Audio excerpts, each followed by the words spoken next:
Donc, bonsoir tout le monde. Bienvenue à la séance ordinaire du Conseil de la MRC. Évidemment, mercredi 23 août 2023. Et on commencerait dès maintenant avec l'ouverture de la séance. Constat de quorum, tout le monde est présent, tout le monde est revenu de vacances. Donc, on s'est rendu déjà à la lecture et adoption de l'ordre du jour.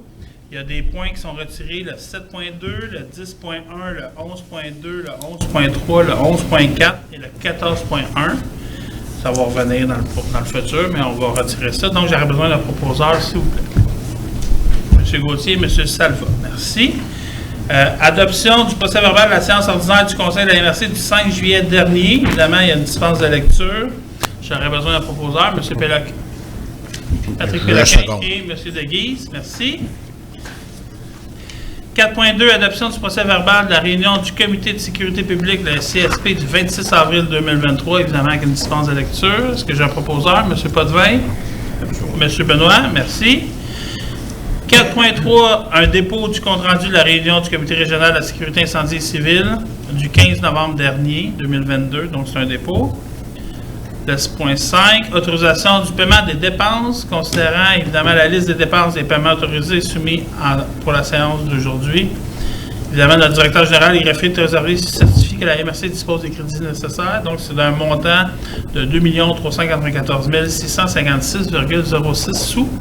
Ça me prendra un proposeur. M. Chapdelaine, M. Péloquin. Patrick Péloquin. Point 6, rapport mensuel des conseillers régionaux et des conseillères. Donc, est-ce qu'il y a des gens qui veulent prendre la parole à ce point-là? Ça va pour tout le monde? On était pas mal tous en vacances, hein? On serait rendu au point 7.1.1, avis de la MRC sur des documents d'urbanisme municipaux. Le premier dossier qu'on veut traiter, c'est la municipalité de Saint-Gérard de Magellan. Oui, donc bonsoir.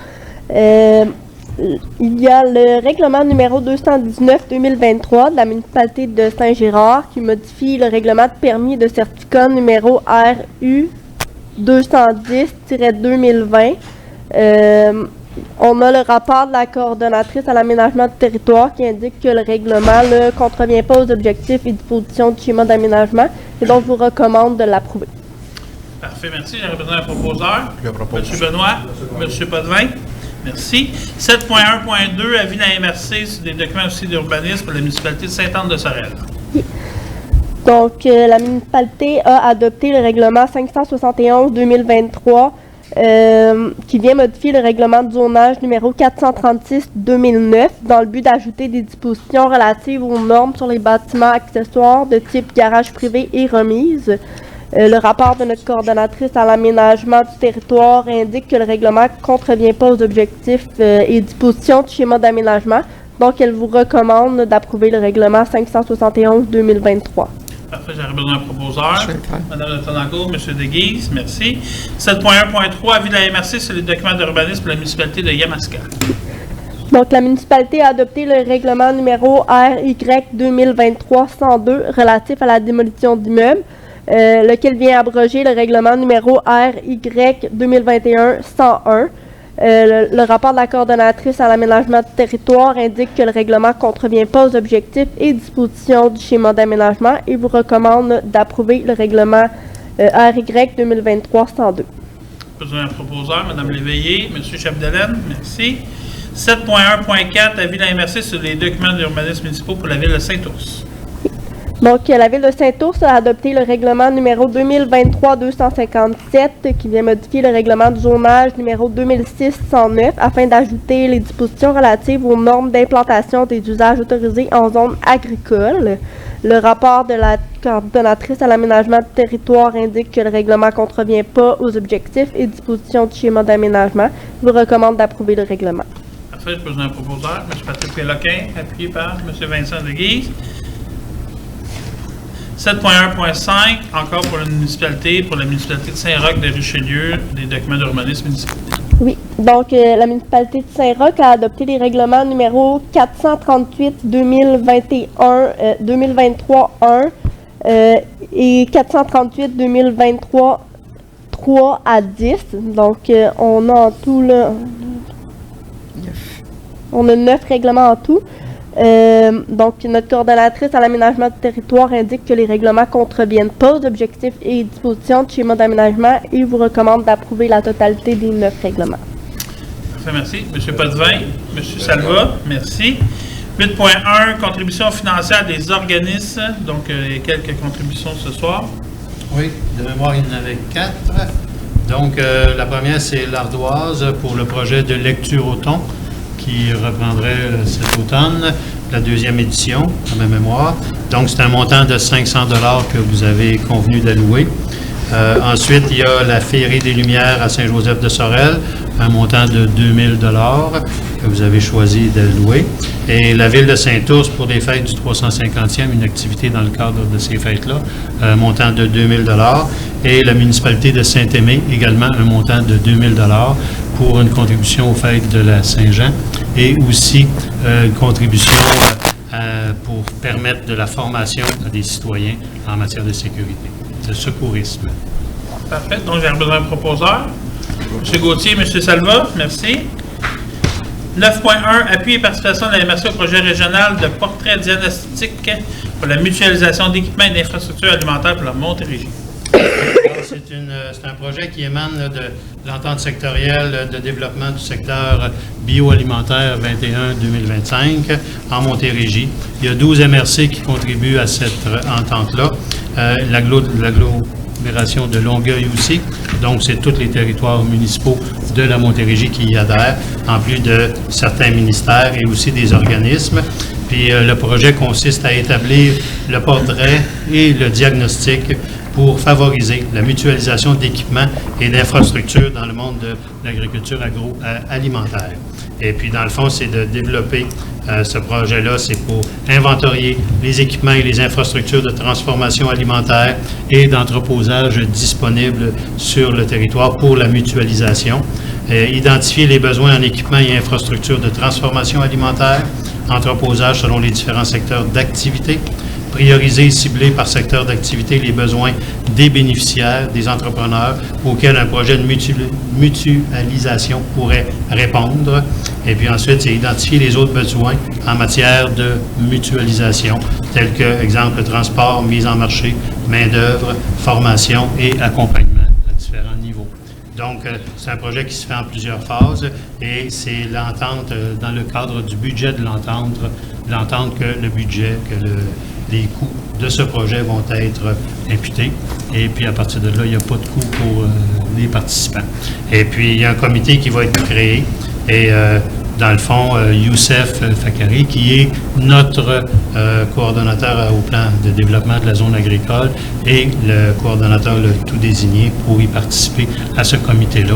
Il est déjà en lien avec plusieurs entrepreneurs, malgré que il est arrivé ici il y a quelque temps, mais il y a un bon réseau déjà, fait qu'il va être capable d'alimenter les gens qui vont devoir travailler à ce sujet-là, à ce dossier-là.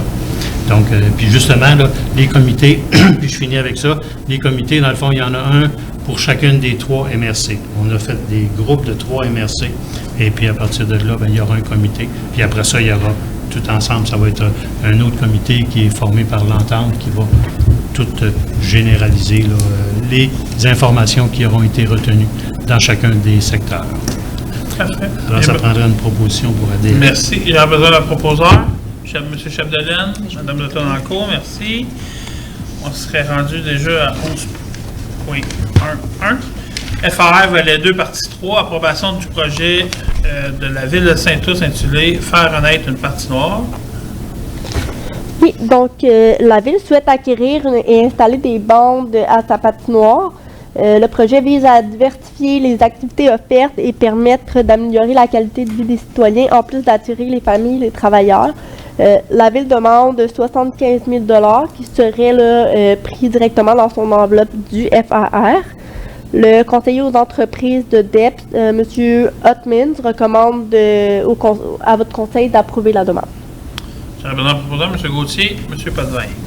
11.1.2, même partie, volet 2, partie 3, approbation du projet de la municipalité de Saint-David intitulé Bloc sanitaire du bac Jonathan Huertel. Donc, la municipalité souhaite y construire un bloc sanitaire et installer un panneau électrique afin de répondre aux besoins des visiteurs du parc et assurer le confort des visiteurs. Donc, la municipalité demande 62 900 $ à partir de son enveloppe. Donc, le conseiller aux entreprises de dette recommande à votre conseil d'approuver la demande. Merci. Madame Letancourt, M. Deguise. 12.1, autorisation de procéder à une demande de prix pour la location des imprimantes 2024-2028 à la MRC. Oui, donc notre contrat que nous avons de location avec l'entreprise, excusez-moi, la firme GDX Bureautique Inc. se termine le 31 décembre 2023. Donc, on doit procéder là, à une nouvelle demande de prix pour la location d'imprimantes et leur entretien. Donc, je vous propose les firmes GDX Bureautique Inc. de Trois-Rivières, Cartouche Plus de Sorel-Tracy, Méga Bureau de Drummondville, GNL Technologies de Boucherville, ainsi que DocFlex de Drummondville. Parfait. Donc, c'est pour aller à la demande de prix. J'ai besoin d'un proposeur. Je vais le proposer. M. Deguise, M. Benoît, merci. 12.2, octroi du contrat de service professionnel d'ingénierie pour les projets d'entretien du cours d'eau 2024. Oui, donc lors de la dernière séance du conseil, vous avez autorisé la procédure de demande de prix en vue d'octroi de services professionnels d'ingénierie dans le cadre de projets d'entretien des cours d'eau C2401, le ruisseau du Marais, ainsi que C2402, le cours d'eau des Benoît. On a reçu deux demandes de prix. On avait contacté 4 entreprises. On a reçu 2 demandes de prix, 2 offres, aujourd'hui. La première est celle de ALPG Consultant Inc. pour un montant total de 114 400 $ et 13 sous, incluant les taxes. Et nous avons également reçu une proposition de Groupe Pleine Terre Inc. pour un montant de 45 152 $ et 22 sous, incluant les taxes. Donc, considérant que la proposition de Groupe Pleine Terre est la plus basse et qu'elle est conforme, c'est à elle que je vous propose d'octroyer le contrat. Parfait. J'ai besoin d'un proposeur. M. Michel Péloquin, M. Salva, merci. 12.3, modification de la résolution 2016-02-94 relative à la location de l'entrepôt. Oui, donc la MRC utilise l'entrepôt situé au 20 rue Prince à Sorel pour entreposer certains de ses équipements.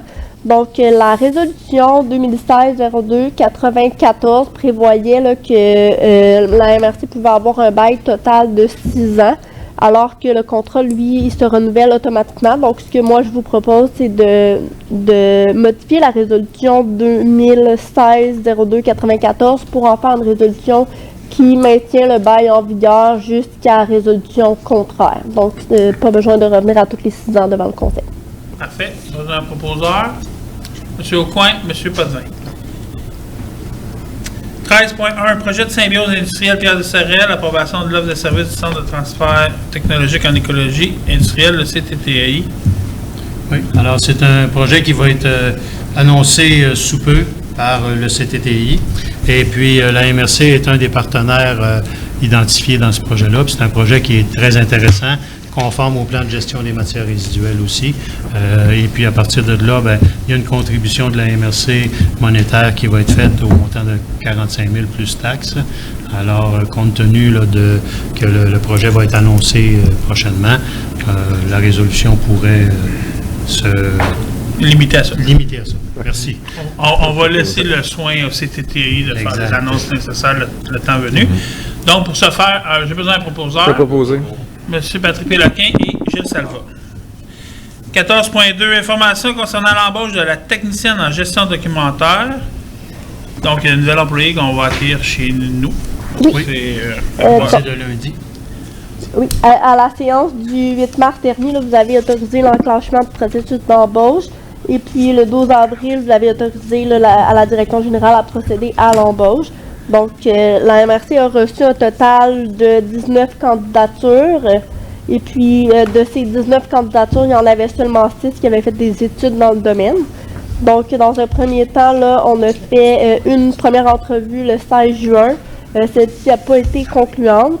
Par la suite, on a reçu 2 nouveaux CV qui étaient intéressants. Donc, nous avons fait là, 2 nouvelles entrevues. Et puis, on s'est arrêté sur une candidate qui s'est particulièrement démarquée. Il s'agit de Madame Vicky Lefrançois Rasco, qui est titulaire d'un DEC en technique de la documentation du Cégep de Trois-Rivières.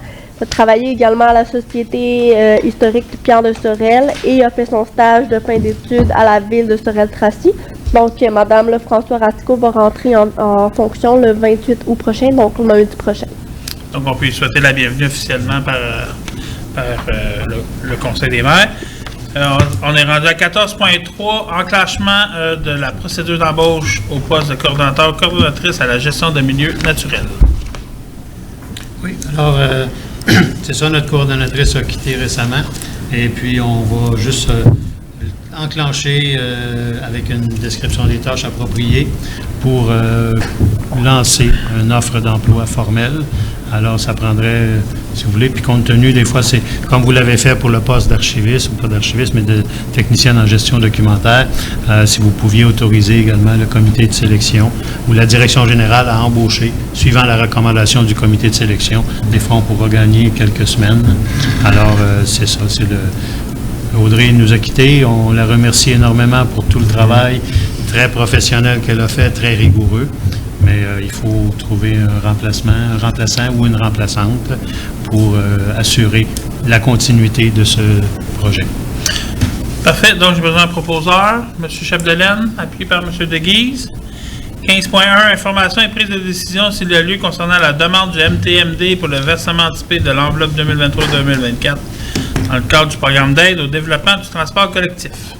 Oui, alors, vous vous rappelez, vous aviez fait une demande au ministère des Transports et du Développement, de la mobilité durable, pour justement qu'on puisse recevoir les subventions en lien avec le transport collectif, transport adapté et régional, pour que, en temps opportun, pour justement que ce ne soit plus les organismes et les municipalités qui doivent assumer l'argent en premier. Et parce que là, au moment où on se parle, vous le savez, il a fallu que la MRC cautionne la STC et puis qu'on fasse également des efforts pour une marge de crédit, puis toutes sortes de choses, en tout cas. Puis la STC, ça leur a coûté énormément cher compte tenu que les subventions ne sont pas arrivées au moment opportun. Donc, il y a lieu, puis là, en réponse à cette demande-là que vous aviez faite, le MTQ nous répond, bien, les sommes ont été versées à la mi-juin 2023, mais c'est des sommes qui étaient liées aux années 2022, à l'année 2022, toutes les opérations qui ont été faites en 2022. Puis, en même temps, bien, ils nous disent que oui, ils ont versé les sommes pour le premier versement pour 2023, mais on est quand même rendu au mois de juin, donc la STC a dû, pas fronter, mais assumer avant d'avoir l'argent des dépenses. Puis la MRC contribue financièrement, mais en fonction du résiduel des subventions obtenues. Donc, à partir de là, l'argent de la MRC est avancé aussi, mais reste que c'est pas équitable pour tout le monde. Là. Clairement, au niveau de la réduction, ça ne marche pas.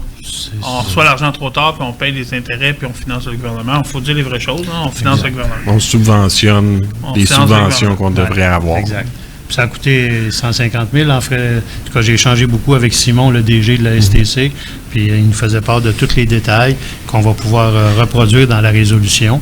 Mais reste que la STC, ça a coûté 150 000 en intérêt. Mais la demande est claire, hein, c'est de nous envoyer l'argent au maximum qu'ils peuvent, 70, 75, 80 puis à réduction de compte, on réglera le 20 C'est ça la demande, c'est clair, il me semble que plusieurs programmes fonctionnent comme ça, dont nous, avec nos attributions de montant. Je ne comprends pas pourquoi c'est si compliqué que ça faire comprendre. Alors, c'est suite à la réponse que le MTQ nous a fait récemment, bien, vous redemandez que les modalités soient changées, modifiées pour optimiser le rendement. Puis en même temps, bien, on va mettre tous les détails dans la résolution concrète pour montrer que ça ne fait pas de sens. Je sais que c'est unanime, mais ça me prend un proposeur. M. Salva, M. Deguise. On serait déjà rendu au point 16, analyse des demandes d'appui qu'on a reçues. On en a 4 à traiter, dont 2 qu'on va jumeler ensemble. Donc, la première, ça vient de la MRC d'Antoine Labelle. Donc, la MRC d'Antoine Labelle nous soulève que depuis février 2023, les policiers de la SQ ont cessé de signifier des constats d'infraction au moment de la perpétration de l'infraction sur leur territoire. Cela a engendré des coûts supplémentaires pour les cours municipales parce que, étant donné que les policiers ne signifient plus sur les lieux d'infraction les constats, ils les apportent à la cour municipale. Donc, ça devient la cour municipale qui est en charge de les signifier. Ça engendre des frais d'huissier, ça engendre des frais administratifs supplémentaires. Donc, ils nous demandent d'appuyer leur demande au ministre de la Sécurité publique afin qu'ils prennent les mesures nécessaires pour mettre un terme à ce moyen de pression et pour compenser les cours municipales pour les frais engendrés. Au niveau de notre MRC à nous, j'ai communiqué avec Mme Stéphanie Savard-Caron de la cour municipale de Sorel-Tracy, qui m'informe qu'en 3 mois, il y a eu 496 constats d'infraction qui ont été émis par la cour municipale. Ça a eu pour effet d'engendrer des coûts de 8 531,27 en postes certifiés et des coûts de 11 420,51 en frais d'huissier et 3 000 $ de frais supplémentaires là, pour les constats qui doivent être jugés par défaut, ce qui donne un montant total pour les 3 mois de 22 951,78. Puis, il reste encore des constats à émettre, donc le montant de 22 000 n'est pas final. Donc, moi, je vous propose d'appuyer la demande. Donc, on reçoit une surcharge, en réalité. Exactement. Donc, on appuie cette résolution-là qui est proposée. Michel Péloquin, M. Potvin. La deuxième, c'est la municipalité Saint-Hélène-du-Fort et la municipalité des Cèdres qui nous ont demandé leur appui. Oui, ils nous demandent d'appuyer le projet de loi 392 qui vise à suspendre la délivrance des nouveaux claims miniers pour une période de 2 ans. Dans le fond, il y a une disposition de la loi qui donne préséance à la loi sur les mines et qui permet l'exploitation minière. En fait, ça donne préséance à l'exploitation minière sur toute autre utilisation du territoire. Donc, c'est leur demande qu'on appuie ce projet de loi-là. Évidemment, on appuie nos collègues, donc ça prendrait un proposeur, Mme Léveillé, M. Chapdelaine. Dernière demande d'appui, regroupement pour la santé des aînés Pierre de Sorel. Oui, donc c'est une initiative de travail excusez-moi, je me suis trompée. C'est dans le cadre du projet Initiative de travail de milieu pour aînés vulnérables, le ITMAV. Le regroupement souhaite déposer une demande auprès du ministère de la Santé et des Services sociaux pour obtenir une deuxième travailleuse sociale de milieu sur le territoire de la MRC. Ils jugent que le territoire de la MRC est vaste et que les demandes sont en augmentation constante. Donc, étant donné les augmentations constantes, ça engendre des délais supplémentaires. Donc, ils veulent vraiment obtenir une deuxième travailleuse sociale sur leur territoire. Je vais le proposer. Madame de Tonancourt, M. De Guise. Merci. Ça serait complet pour les demandes d'appui. On s'est rendu au point 17, examen de correspondance. Il y a principalement une correspondance qui nous a interpellé au niveau par le directeur général du Journal des Deux-Rives. Oui, et la municipalité aussi de Saint-Joseph. Et Sorel-Tracy, oui, qui dénonçait l'attitude du maître Facebook et Instagram, Meta, le groupe Meta, et puis qui faisait pas de sens. Et puis le directeur général du Journal des Deux-Rives a dénoncé la même situation. Alors, ça serait pertinent que vous emboîtiez le pas au gouvernement, aux différents gouvernements qui sont déjà prononcés là-dessus, pour éviter que la situation perdure, et en même temps que la municipalité de Saint-Joseph et la ville de Sorel-Tracy ont appuyé également. Besoin d'un proposeur, M. Potvin, M. Gauthier. Examen des invitations, évidemment, on les a regardées. On serait rendu au point 20 déjà, période de questions. Si vous avez des questions, je vous invite à vous rendre au micro, qui est juste là, et on va essayer d'y répondre le plus adéquatement possible à votre interrogation. Monsieur? Bonsoir tout le monde. Monsieur André Philippot, c'est au sujet de l'aéroport de Sorel. En 2022, il y avait un projet de la MRC pour mettre à niveau le ruisseau qui traverse la piste, qui draine l'eau de Sainte-Victoire. Puis là, je voulais savoir où s'est rendu ce projet-là, parce que ce printemps, M. Salva doit le savoir, ce printemps, il y a eu un lac tout le long de la piste, et c'est votre équipe qui a qui a enlevé le barrage de Castor qui avait dans le tuyau, puis il a enlevé 2 sections de tuyau. Puis là c'est mort, là, je sais. Je voudrais savoir si vous avez un échéancier pour faire la suite de ça, parce que le printemps prochain, ça va recommencer. Les responsabilités ont été discutées avec la Ville de Sorel pour que le ponceau soit changé et abaissé en même temps. Et puis là, pour l'échéancier, il va falloir que je vous rappelle, monsieur, parce que où je vais demander à Yves Fraser, notre coordonnateur au cours d'eau, qui puisse vous donner l'échéancier, parce qu'on en a discuté récemment avec la Ville de Sorel. Et puis, il y a des responsabilités, comme je disais, la Ville va s'assurer de changer le ponceau, le descendre. Et puis, nous, après, on va assurer que le drainage se fasse adéquatement. La Ville de Sorel avait déjà contribué, on a refait ce ponceau-là il y a 2 ans à peu près, 2 ou 3 ans. Il y avait des fuites, et puis il l'a refait. Ben là, ce qu'on s'est aperçu, c'est qu'il y a des barrages de Castor plus loin, puis le fossé, il n'y a plus de fossé. Le fossé qui descend après, là, c'est un delta. C'est plus un fossé, là, ça coule partout dans la forêt. Là, si on parle du même cours d'eau, là, si on parle de la même lieu. C'est le même cours d'eau. C'est en aval, les barrages, ou... En aval. En aval de l'aéroport. En aval, après l'aéroport et même plus loin. Il faut y voir en faire le fossé, là. En amont ou en aval? En amont, c'est vers Sainte-Victoire. C'est vers Sainte-Victoire, OK, en amont. Sainte-Victoire, ils sont de la responsabilité, puis il y en a eu à Saint-Robert, puis il y en a eu à Sainte-Victoire également.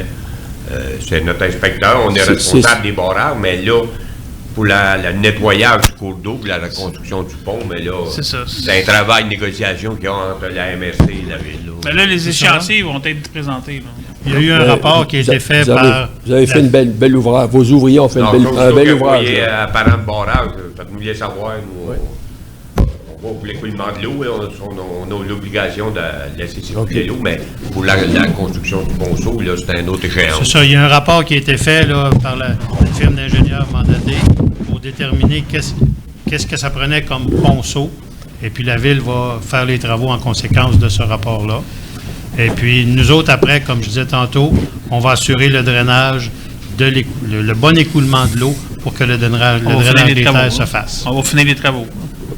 On avait déjà fait des choses en aval, mais on n'avait pas fait en amont du pont parce qu'il fallait que le pont soit avant tout nettoyé.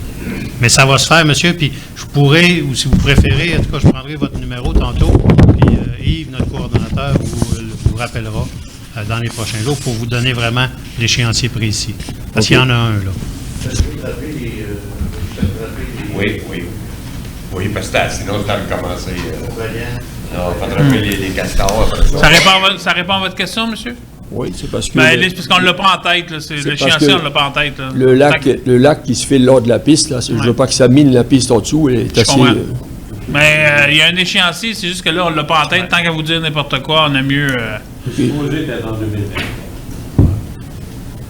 C'est ça. Fait qu'on va vous tenir au courant. OK. On va juste vous donner des vrais échéanciers de vive voix.